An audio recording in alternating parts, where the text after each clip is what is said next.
좋아요와 구독은 더 좋은 이야기를 나누는데 힘이 됩니다.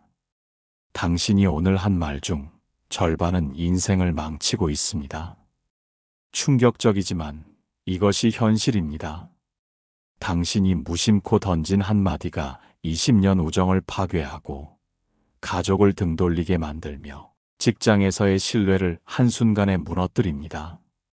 더 끔찍한 사실은 대부분의 사람들이 이 사실을 모른 채 매일 똑같은 실수를 반복하고 있다는 것입니다.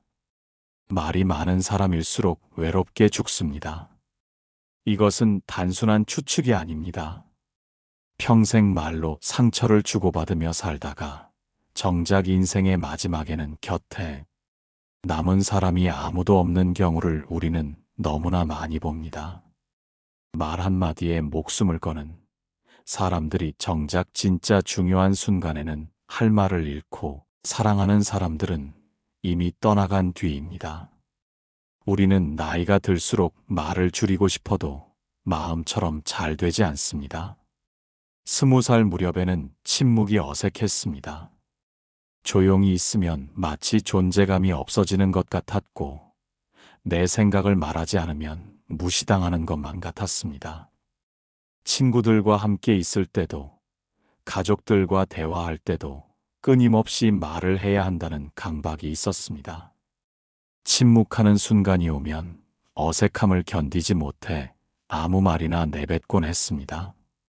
하지만 이제는 오히려 말이 더 부담스럽습니다. 한마디 할 때마다 그 말의 무게를 느끼고 상대방이 어떻게 받아들일지 걱정하며 내가 한 말 때문에 생길 수 있는 오해와 갈등을 미리 염려합니다. 경험이 쌓이면서 말이 얼마나 큰 파괴력을 가지고 있는지를 깨달았기 때문입니다. 한순간의 실언이 오랫동안 쌓아온 관계를 무너뜨리고 충동적인 한마디가 돌이킬 수 없는 상처를 남긴다는 것을 수없이 경험했습니다. 하지만 현실은 녹록지 않습니다. 마음으로는 침묵의 중요성을 알면서도 실제 상황에서는 그렇게 실천하기가 쉽지 않습니다. 가족과의 사소한 다툼에서 우리는 꼭 마지막 말을 하고 싶어 합니다. 그래도 내 말은 들어야 하지 않나. 이 정도는 말해도 되지 않을까라는 생각에 결국 한마디 더 하게 됩니다. 배우자와 의견이 다를 때, 자녀가 말을 안 들을 때, 부모님이 간섭하실 때마다 우리는 자신의 정당성을 피력하려 합니다. 친구와의 오해 속에서는 자신의 억울함을 토로하려 합니다. 내가 그런 뜻으로 한 말이 아닌데 오해하지 말아달라며 길고 복잡한 설명을 늘어놓습니다. 하지만 그럴수록 상황은 더 꼬이고 친구는 더 멀어집니다. 설명하면 할수록 변명으로 들리고 해명하면 할수록 의도와 다르게 받아들여집니다. 세상사에 대한 불만이 쌓일 때면 누군가에게라도 하소연하고 싶어집니다. 직장에서의 스트레스, 사회의 불공정함, 정치적 상황에 대한 분노를 누군가와 공유하고 싶어 합니다. 그렇게 우리는 자꾸 목소리를 높이게 됩니다. 내 입장을 설명하려 하고, 내 감정을 표현하려 하며, 내 정당성을 주장하려 합니다. 상대방이 나를 이해하지 못한다고 느끼면 더 자세히, 더 크게, 더 강하게 말하려고 합니다. 마치 소리의 크기와 말의 양이 설득력과 비례한다고 믿는 것처럼 말입니다. 하지만 이런 접근은 대부분 역효과를 낳습니다. 말이 많을수록 상황은 더 복잡해지고 상처는 더 깊어집니다. 처음에는 작은 오해였던 것이 설명을 거듭할수록 큰 갈등으로 발전합니다. 한마디 더 하려다가 관계가 틀어지고 설명하려다가 오해가 더 커지며 변명하려다가 신뢰를 잃습니다. 말을 통해 문제를 해결하려 했지만 오히려 문제를 더 크게 만드는 역설적 상황이 벌어지는 것입니다. 결국 남는 것은 그때 말하지 말았어야 했는데 왜 그런 식으로 말했을까라는 깊은 후회뿐입니다. 현대 사회는 이런 상황을 더욱 복잡하게 만듭니다.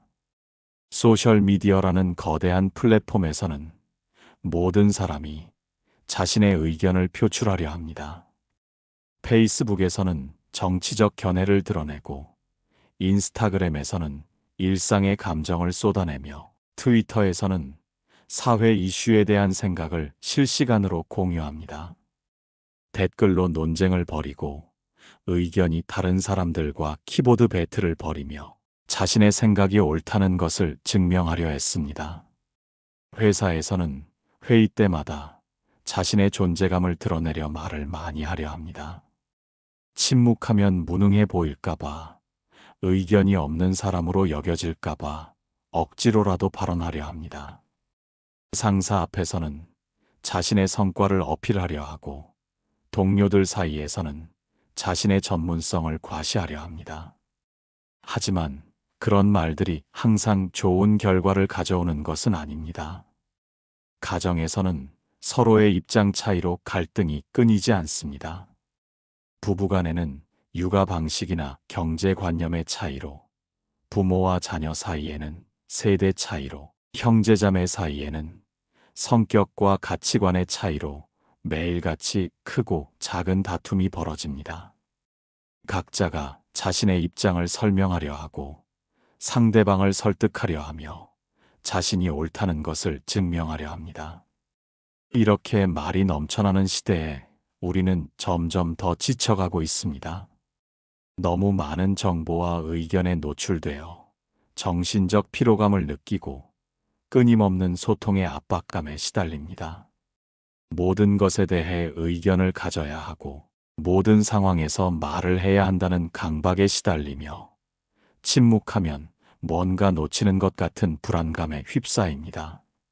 하지만 침묵을 유지하는 것은 단순히 입을 다무는 일이 아닙니다. 그것은 삶을 지키는 철학이자 지혜의 길입니다. 진정한 침묵은 소극적 회피가 아니라 적극적 선택입니다.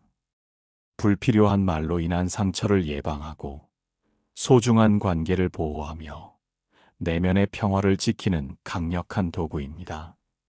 침묵은 우리에게 생각할 시간을 주고, 상황을 객관적으로 바라볼 여유를 제공하며 더 나은 선택을 할 수 있는 공간을 만들어줍니다. 이제 침묵의 힘이 실제로 어떻게 작용하는지 3가지 이야기를 통해 살펴보겠습니다. 이들은 모두 평범한 사람들의 일상에서 일어난 일이지만, 침묵이라는 작은 선택이 얼마나 큰 변화를 가져올 수 있는지 보여주는 소중한 경험들입니다. 70대 김씨 할아버지에게는 오랫동안 가슴에 담아둔 이야기가 있습니다. 몇 년 전 큰아들 내외가 집에 왔을 때의 일입니다. 며느리가 아버지, 요즘 젊은 사람들은 다 그렇게 살아요. 옛날식으로 생각하시면 안 돼요 라고 말했습니다. 할아버지의 교육관에 대해 은근히 비판하는 말이었습니다. 순간 할아버지의 가슴에는 화가 치밀었습니다. 평생 자식들을 위해 희생하며 살아온 자신을 무시하는 듯한 말이었기 때문입니다. 예전 같았으면 내가 너희들을 어떻게 키웠는데라며 큰 소리를 쳤을 것입니다. 며느리의 버릇없음을 질책하고, 요즘 젊은 사람들이 얼마나 철없는지 장황하게 설교했을 것입니다. 하지만 그날은 달랐습니다. 할아버지는 입을 열려다가 잠시 멈춰 섰습니다. 깊게 숨을 들이쉬고 내쉬며 마음을 가라앉혔습니다. 그리고 조용히 그럴 수도 있겠네라고만 답했습니다. 며느리는 예상치 못한 반응에 당황했고, 아들은 아버지의 성숙한 모습에 감동했습니다. 그날 이후 가족 관계는 오히려 더 좋아졌습니다. 며느리는 시아버지가 자신의 의견을 존중해 준다고 느꼈고, 더 편안하게 대화할 수 있게 되었습니다. 아들 역시 아버지의 포용력에 감사하며 더 자주 안부를 물어왔습니다. 할아버지는 후에 이렇게 말했습니다. 그때 한마디 더 했다면 가족들과 멀어졌을 텐데, 침묵이 우리를 더 가깝게 만들어줬어요. 이 경험을 통해 할아버지는 중요한 깨달음을 얻었습니다. 나이가 들수록 정말 필요한 말과 불필요한 말을 구분하는 지혜가 생긴다는 것입니다. 젊을 때는 모든 것에 대해 의견을 표명하고 싶었지만 이제는 침묵의 힘을 알게 되었습니다. 말로 이기는 것보다 관계를 지키는 것이 더 중요하다는 것을 깨달은 것입니다. 다른 이야기도 있습니다. 마케팅 부서에서 일하는 이 과장에게는 잊을 수 없는 경험이 있습니다.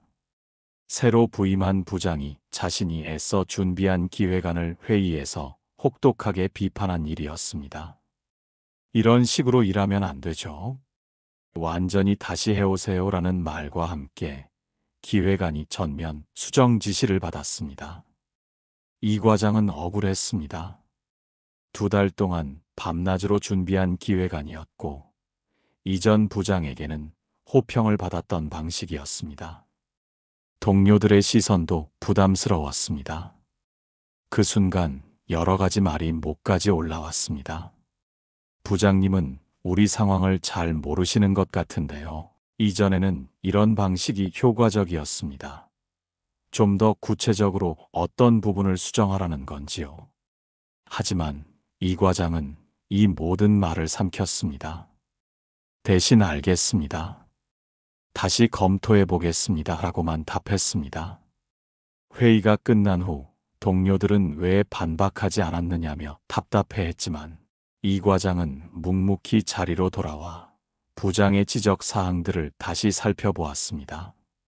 하루를 묵묵히 보내며 상황을 지켜보니 놀라운 사실을 발견했습니다. 부장의 지적이 틀리지 않았던 것입니다. 시장 상황이 변했고 고객의 니즈도 달라졌는데 자신은 과거의 성공 경험에만 매몰되어 있었습니다. 부장은 새로운 환경에 맞는 접근 방식을 요구한 것이었습니다. 이 과장은 곧바로 기획안을 수정하기 시작했습니다. 부장의 의견을 적극 반영하면서도 자신의 아이디어를 새로운 방식으로 포장했습니다. 일주일 후 다시 제출한 기획안은 부장의 극찬을 받았고 회사 차원에서도 높은 평가를 받았습니다. 무엇보다 부장은 이 과장의 성숙한 태도에 깊은 인상을 받았고 이후 중요한 프로젝트를 맡겨주기 시작했습니다. 6개월 후 이 과장은 차장으로 승진했습니다. 부장은 인사평가에서 비판을 겸허히 수용하고 발전시키는 능력이 뛰어나다고 평가했습니다. 만약 그날 회의에서 즉시 반박했다면 부장과의 관계는 틀어졌을 것이고 자신의 성장 기회도 놓쳤을 것입니다. 침묵이 오히려 자신에게 더 큰 기회를 가져다 준 셈입니다. 마지막으로 한 이야기가 더 있습니다. 대학 동창인 박 씨와 김 씨는 20년 넘게 우정을 유지해 왔습니다.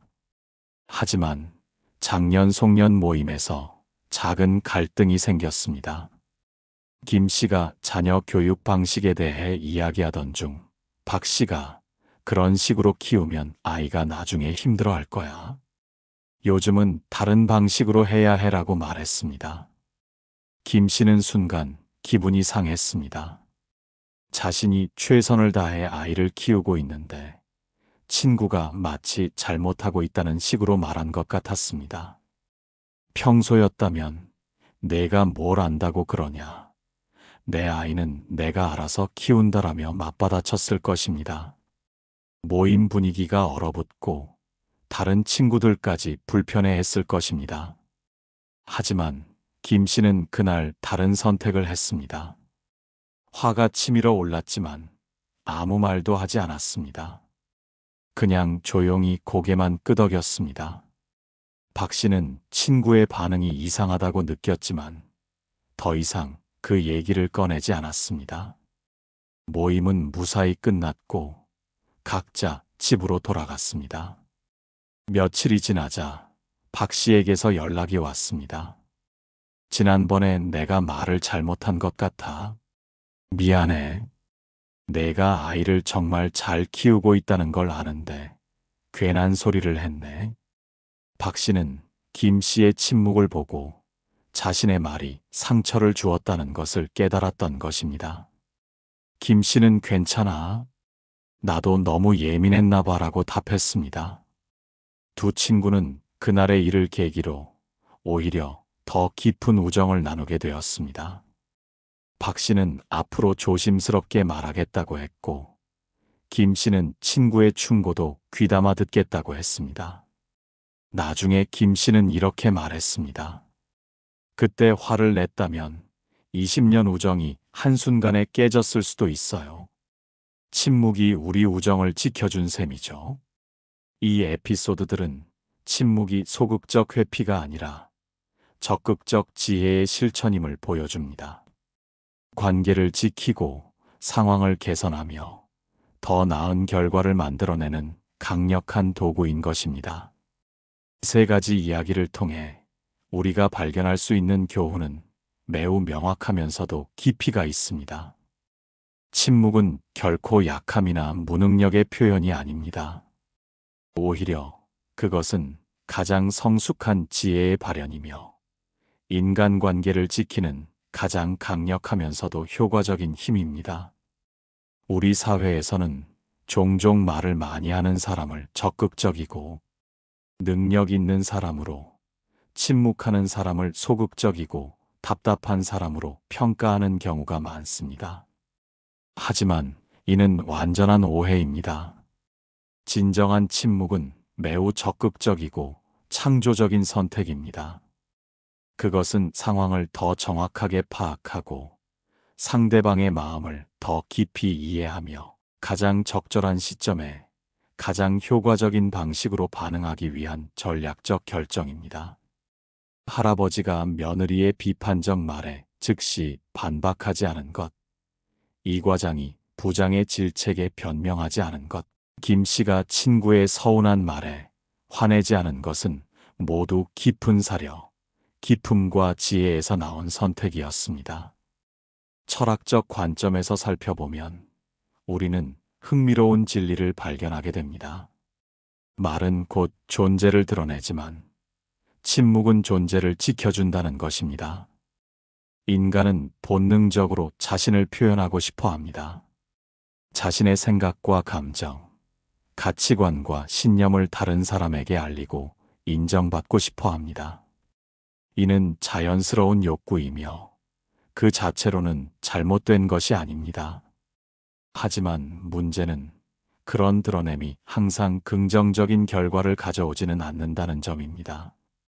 때로는 내 솔직한 감정 표현이 상대방에게 상처를 주기도 하고 내 정당한 주장이 불필요한 갈등을 만들어내기도 합니다. 내 가치관을 강하게 주장하는 것이 오히려 관계를 멀어지게 하는 경우도 있습니다. 이런 상황에서 침묵은 우리의 본질적 존재를 보호해주는 방패 역할을 합니다. 불필요한 상처나 갈등으로부터 자신을 지켜주고 동시에 상대방과의 관계도 안전하게 보존해주는 것입니다.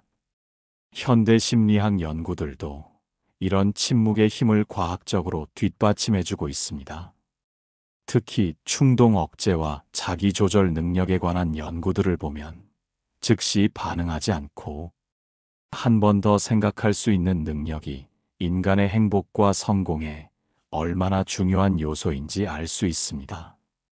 유명한 마시멜로 실험에서도 보듯이 즉각적인 욕구를 억제하고 더 나은 결과를 기다릴 수 있는 능력을 가진 사람들이 장기적으로 더 성공적인 삶을 살게 됩니다.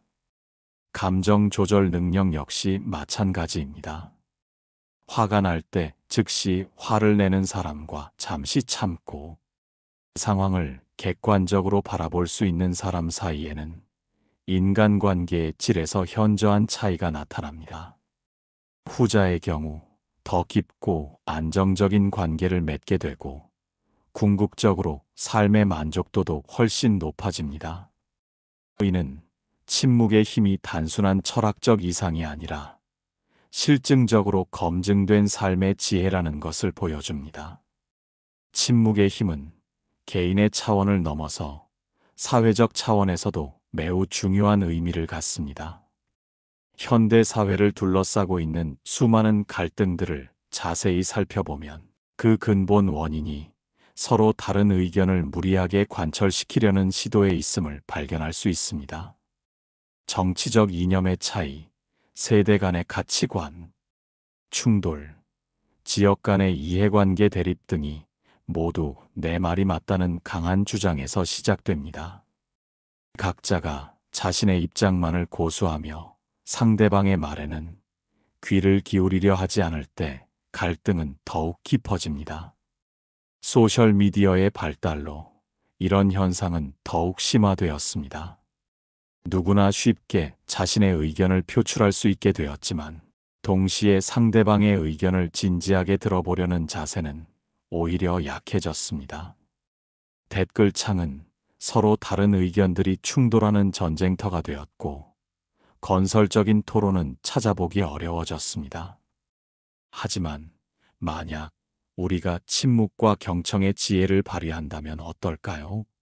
상대방의 말을 끝까지 들어보고 그 사람의 입장에서 생각해보며 성급한 반박보다는 이해하려는 노력을 기울인다면 많은 갈등들이 대화를 통해 해결될 수 있을 것입니다. 이것이 바로 침묵의 사회적 가치입니다. 침묵은 또한 창조적 사고를 위한 필수적 조건이기도 합니다. 끊임없이 말하고 반응하는 상태에서는 깊이 있는 성찰이나 창의적 아이디어가 나오기 어렵습니다. 정말 중요한 깨달음이나 영감은 대부분 조용한 순간, 침묵하는 시간에 찾아옵니다. 많은 철학자와 예술가들이 고독과 침묵을 추구하는 이유도 여기에 있습니다. 그렇다면 일상생활에서 어떻게 침묵의 지혜를 실천할 수 있을까요? 가장 중요한 것은 거창한 변화를 추구하기보다는 작은 습관부터 차근차근 시작하는 것입니다. 침묵의 지혜는 하루아침에 완성되는 것이 아니라 꾸준한 연습과 실천을 통해 서서히 몸에 배어나가는 것입니다. 첫째, 대화 중 화가 치밀어도 3번 호흡하기를 실천해 보십시오. 말하고 싶은 것이 있어도 일단 숨을 깊게 3번 들이쉬고 내쉬는 것입니다. 이 방법은 매우 간단해 보이지만 놀라울 정도로 효과적입니다. 화가 날 때 우리 몸은 스트레스 호르몬을 분비하고 심박수가 증가합니다. 하지만 의식적인 깊은 호흡은 부교감 신경을 활성화시켜 몸과 마음을 진정시킵니다. 그 짧은 시간 동안 감정이 가라앉고 더 현명한 판단을 할 수 있게 됩니다. 둘째, 불필요한 말 줄이기를 연습하십시오. 하루 종일 자신이 한 말들을 돌이켜보면서 꼭 필요했던 말과 하지 않아도 됐을 말을 구분해보는 것입니다. 처음에는 생각보다 많은 말들이 불필요했음을 깨닫게 될 것입니다. 습관적으로 하는 불평, 남을 비판하는 말, 자신을 과시하려는 말, 상대방을 불편하게 만드는 농담 등이 대표적입니다. 점차 이런 불필요한 말의 비중을 줄여나가면 정말 중요한 말의 무게가 더욱 커지게 됩니다. 셋째, 경청하는 습관을 기르십시오. 상대방이 말할 때 반박할 말을 미리 준비하지 말고 진정으로 상대의 입장을 이해하려고 노력하십시오. 대부분의 사람들은 상대가 말하는 동안에도 자신이 할 말을 생각하고 있습니다. 하지만 진정한 경청은 판단하지 않고 평가하지 않으며 온전히 상대방에게 집중하는 것입니다.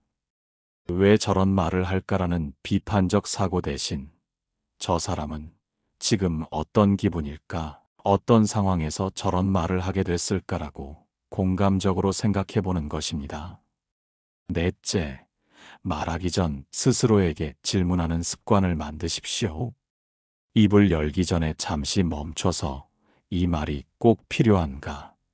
이 말이 상황을 더 좋게 만들까? 이 말로 인해 누군가 상처받지는 않을까라고 자문해 보는 것입니다.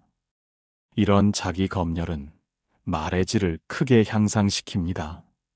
충동적으로 나오는 말들이 줄어들고 정말 필요하고 도움이 되는 말들만 선별되어 나오게 됩니다. 다섯째, 침묵의 긍정적 의미를 되새기십시오. 우리 사회는 침묵을 부정적으로 보는 경우가 많습니다. 답답하다, 소극적이다, 무능하다는 식으로 평가하죠. 하지만 침묵은 단절이 아니라 더 깊은 연결을 위한 준비이고 공허가 아니라 내적 충만함의 표현이며 침묵 속에서 진짜 자아를 발견할 수 있다는 것을 기억하십시오. 이런 긍정적 인식이 바탕이 되어야 침묵을 자연스럽고 편안하게 실천할 수 있습니다. 여섯째, 침묵의 타이밍을 배우십시오. 모든 상황에서 침묵이 최선의 선택은 아닙니다. 때로는 분명하게 말해야 할 때도 있고 적극적으로 의견을 표현해야 할 순간도 있습니다. 중요한 것은 언제 말하고 언제 침묵할지를 구분하는 지혜입니다. 감정이 격해졌을 때, 상대방이 흥분 상태일 때, 복잡한 문제에 대해 즉시 답변을 요구받을 때는 침묵이 더 나은 선택일 수 있습니다. 반면 불의에 대해 목소리를 내야 할 때, 사랑하는 사람에게 마음을 전해야 할 때, 중요한 결정에 대해 의견을 물어볼 때는 적절한 말이 필요합니다. 일곱째, 침묵 명상을 생활화하십시오. 하루에 10분이라도 완전한 침묵 속에서 자신과 마주하는 시간을 가져보십시오. 스마트폰도 끄고 모든 소음을 차단한 채 오로지 자신의 호흡과 마음의 움직임만 관찰하는 것입니다. 이런 연습을 통해 침묵에 대한 두려움이나 불편함이 줄어들고 오히려 침묵 속에서 평화와 안정을 찾을 수 있게 됩니다. 여덟째, 침묵의 롤모델을 찾아보십시오. 주변에서 말을 적게 하면서도 존경받는 사람들을 관찰해 보십시오. 그들이 어떤 상황에서 말하고 어떤 상황에서 침묵하는지, 그들의 침묵이 어떤 효과를 가져오는지 배워보십시오. 역사상 위대한 인물들 중에도 침묵의 힘을 아는 사람들이 많았습니다. 그들의 삶과 철학을 통해 침묵의 깊은 의미를 이해할 수 있을 것입니다. 침묵은 지혜의 꽃입니다. 그 꽃이 피기까지는 시간이 걸리지만 한번 피어나면 우리 삶을 더 깊고 평화롭게 만들어줍니다. 마치 정원사가 씨앗을 심고 물을 주며 인내심을 갖고 기다리듯이 침묵의 지혜도 하루아침에 완성되지 않습니다. 매일매일의 작은 실천들이 쌓이고 쌓여서 어느 날 문득 우리 마음속에 평화의 꽃이 피어나는 것을 발견하게 됩니다. 이 꽃이 피어날 때의 아름다움은 말로 형용하기 어려울 정도입니다. 침묵을 통해 우리는 진정한 소통을 배우게 됩니다. 말이 많을 때는 오히려 서로의 마음이 통하지 않았는데 말을 줄이고 마음으로 듣기 시작하면 상대방의 진짜 속마음이 들리기 시작합니다. 표면적인 대화를 넘어서 영혼과 영혼이 만나는 깊은 소통을 경험하게 되는 것입니다. 또한 침묵은 우리에게 진정으로 깊은 관계를 맺는 방법을 가르쳐 줍니다. 많은 말로 관계를 유지하려 했던 과거와 달리 이제는 함께 있는 것만으로도 충분한 관계들을 만들어갑니다. 서로의 존재 자체를 인정하고 받아들이는 성숙한 관계, 말하지 않아도 서로를 이해하는 깊은 신뢰 관계를 경험하게 됩니다. 이런 관계들은 시간이 지날수록 더욱 단단해지고 소중해집니다. 무엇보다 침묵 속에서 우리는 내면의 진정한 평화를 발견하게 됩니다. 끊임없이 떠들어대던 내면의 소음들이 잠잠해지고 마음 깊은 곳에서 솟아오르는 고요한 기쁨을 느끼게 됩니다. 이는 외부 조건에 의존하지 않는 순수한 행복입니다. 남들이 나를 어떻게 평가하든, 상황이 어떻게 돌아가든 흔들리지 않는 내적 안정감을 갖게 되는 것입니다. 그렇다면 지금 당장 무엇부터 시작할까요? 오늘 하루 단 한 번이라도 불필요한 말 대신 침묵을 선택해 보시길 바랍니다. 아침에 가족과 대화할 때, 점심시간에 동료들과 이야기할 때, 저녁에 친구와 통화할 때 평소보다 조금만 말을 줄여보십시오. 화가 날 때는 즉시 반응하지 말고 한 번 더 참아보십시오. 마음속에서 치미는 분노를 그대로 말로 표현하는 대신 잠시 멈춰서 깊게 호흡해 보십시오. 변명하고 싶을 때는 길게 설명하려 하지 말고 그냥 상대방의 말을 끝까지 들어보십시오. 내 입장을 이해시키려 애쓰기보다는 상대방이 왜 그런 말을 했는지 진심으로 이해하려고 노력해 보십시오. 반박하고 싶을 때는 즉시 내 의견을 말하는 대신 상대의 입장에서 한번 생각해 보십시오. 만약 내가 저 사람의 처지라면 어떻게 느꼈을까? 라고 자문해 보는 것입니다. 이런 작은 선택들이 모여서 놀라운 변화를 만들어낼 것입니다. 처음에는 어색하고 답답할 수도 있습니다. 하지만 점차 그 효과를 체험하게 될 것입니다. 가족과의 관계가 더 따뜻해지는 것을 느끼게 될 것입니다. 사소한 말다툼이 줄어들고 서로를 이해하려는 노력이 늘어나며 집안 분위기가 한결 평화로워질 것입니다. 아이들도 부모의 변화를 금세 알아차리고 더 편안하게 마음을 열게 될 것입니다. 친구들과의 우정도 더 깊어질 것입니다. 표면적인 수다를 넘어서 진정한 마음을 나누는 대화들이 늘어날 것입니다. 서로의 아픔을 위로하고 기쁨을 함께 나누며 인생의 진짜 의미에 대해 이야기하는 소중한 시간들을 갖게 될 것입니다. 그런 친구들은 평생의 보물이 될 것입니다. 직장에서의 인간관계도 더 원만해질 것입니다. 불필요한 말다툼이나 감정적 대립이 줄어들고 동료들과 상사들로부터 신뢰를 얻게 될 것입니다. 침착하고 성숙한 사람으로 인정받으며 중요한 일들을 맡게 될 기회도 늘어날 것입니다. 무엇보다 출근하는 것이 즐거워지고 일에서 보람을 느끼게 될 것입니다. 하지만 가장 큰 변화는 자신과의 관계에서 일어날 것입니다.